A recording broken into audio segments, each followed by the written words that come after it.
Il y a un moment très précis où quelque chose bascule. Ce n'est pas qu'on devient plus extraverti, ce n'est pas quand on apprend à parler plus fort, et ce n'est pas non plus quand on mémorise des règles. C'est le moment où l'on comprend ce qui se joue réellement dans une interaction. Et ce moment est discret, mais après lui, vous n'entrez plus jamais dans une pièce de la même manière. Beaucoup de personnes me disent « je fais attention, je suis polie, je respecte les autres », et pourtant elles ont l'impression d'être à côté. Comme si les autres avaient reçu un manuel invisible, et elles non. Dans cette vidéo, je vais vous montrer ce qui change concrètement quand on comprend les codes invisibles, pourquoi ce n'est pas une question de personnalité et surtout, comment commencer à les lire dès aujourd'hui. Pas pour jouer un rôle, mais pour arrêter d'entrer à l'aveugle. Si vous avez déjà ressenti ce décalage, cette impression d'avoir fait correctement, mais pas justement, j'ai créé un guide de la présence sociale. Il vous donne une première grille simple pour analyser une situation avant d'y réagir. Si vous le souhaitez, commentez guide et je vous l'enverrai. Ok, on avance. J'ai travaillé dans des environnements où la présence est observée avant même que la parole ne commence, là où le détail compte, mais surtout là où l'ajustement compte. Et ce que j'ai compris, c'est ceci. Les personnes les plus respectées ne sont pas celles qui parlent le plus, ce sont celles qui lisent le mieux. Quand on ne comprend pas les codes invisibles, on fonctionne à l'effort. On surveille sa posture, on surveille ses mots, on surveille son volume, mais on ne surveille pas le cadre. Et c'est là l'erreur. Repensez à une situation récente où vous vous êtes senti légèrement mal à l'aise. Pas une catastrophe, juste un flottement. Posez-vous maintenant ces deux questions. Avais-je identifié le niveau de formalité avant d'entrer? Avais-je compris qui structurait réellement notre échange? Souvent la réponse est non, parce que nous entrons avec notre énergie, pas avec une lecture. J'aimerais vous parler d'une personne que j'ai accompagnée. L'étudiant dont je vous parle travaillait dans une maison de parfum de niche. Au début, il parlait beaucoup, il voulait prouver. Et nous avons travaillé une chose simple. Observez 30 secondes avant de parler. 30 secondes. Lors du dîner d'entreprise suivant, il a fait exactement cela. Il a identifié qui donnait le rythme, qui écoutait plus qu'il ne parlait et qui décidait. Puis il a pris la parole une seule fois. Une intervention courte, précise, alignée avec le ton de la table. Ce n'est pas sa quantité qui a marqué, c'est son ajustement.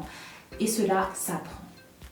Les codes sociaux invisibles reposent sur 3 actes principaux. Le premier, le cadre. Le second, la hiérarchie implicite. Et le troisième, l'objectif réel de la rencontre. Si vous commencez par analyser ces 3 éléments, vous éliminez 60% de l'incertitude. Prenons un exemple concret. Vous entrez dans un entretien. Voici une question clé. Est-ce un entretien d'évaluation ou de projection? Dans le premier cas, on attend des preuves. Dans le second, on attend une vision. Même posture extérieure.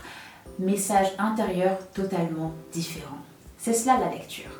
Si vous réalisez en m'écoutant que vous avez souvent réagi sans analyser, le guide de la présence sociale vous aide à structurer cette analyse en amont. C'est un outil pratique à utiliser avant un entretien, un dîner professionnel ou peut-être romantique ou une nouvelle rentrée. Commentez guide et je vous l'enverrai. Voici la version simplifiée que vous pouvez appliquer dès aujourd'hui. Avant toute interaction importante, notez mentalement où suis-je exactement. Est-ce un milieu institutionnel, informel, structuré, amical? Qui détient la légitimité ici? Est-ce officiel, informel? Et puis quel est l'objectif implicite? Décider, évaluer, créer du lien? Quel tempo domine? Rapide, mesuré, silencieux? Faites-le une fois consciemment. Vous verrez déjà la différence. Maintenant, comment est-ce qu'on ajuste? Voici une application simple du modèle. P pour posture intérieure. Demandez-vous, est-ce que j'entre pour être validé ou pour contribuer? R, un regard stable, jamais fuyant, 2-3 secondes, pas plus. E, l'écoute. Ne préparez pas votre réponse pendant que l'autre parle. S, silence. Laissez une micro-pause avant de répondre. Cela signale la maîtrise. E, expression. Des phrases courtes, une idée par intervention. N, le niveau d'énergie. Annihilez-vous légèrement sous le niveau dominant.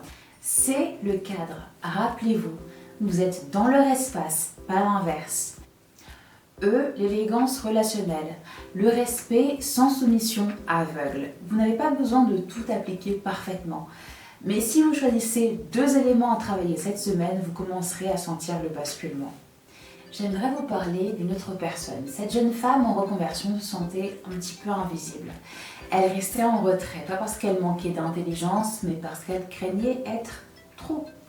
Nous avons travaillé deux choses, la lecture du groupe et puis la posture intérieure. Elle a identifié que dans sa promotion, les échanges informels avant le cours structuraient les alliances. Alors, au lieu d'attendre d'être incluse, elle a décidé d'aller vers 3 personnes. Pas 10, 3. C'est une approche simple, une question contextualisée, un regard stable, une écoute réelle. La semaine suivante, elle a refait l'exercice. Progressivement, son assurance n'est pas venue de la validation, elle est venue de la compréhension. Elle savait où elle mettait les pieds. Et cela change tout. Quand vous lisez correctement le cadre et que vous ajustez votre présence, il se passe quelque chose de très concret. Les autres vous perçoivent comme stable. Et la stabilité crée le respect. Le respect n'est pas imposé, il est donné puis reconnu. Je vous propose un dernier exercice. Pensez à une situation à venir, un entretien, un événement, une rentrée ou peut-être une réunion professionnelle. Appliquez la grille de lecture sociale. Puis choisissez 2 éléments du modèle présence à travailler consciemment. Pas 8, 2. Essayez, observez puis ajustez. C'est ainsi que la compétence s'installe. Si vous voulez structurer cette compétence au lieu de l'improviser, le guide de la présence sociale rassemble la lecture des cadres, les erreurs fréquentes, les premiers ajustements concrets, des questions à vous poser avant d'entrer dans une situation importante. C'est un point d'appui, un support clair. Commentez simplement guide sous cette vidéo et je vous l'enverrai. Parce qu'une fois que vous savez lire, vous n'avez plus besoin de surjouer. Et c'est là que la présence devient naturelle.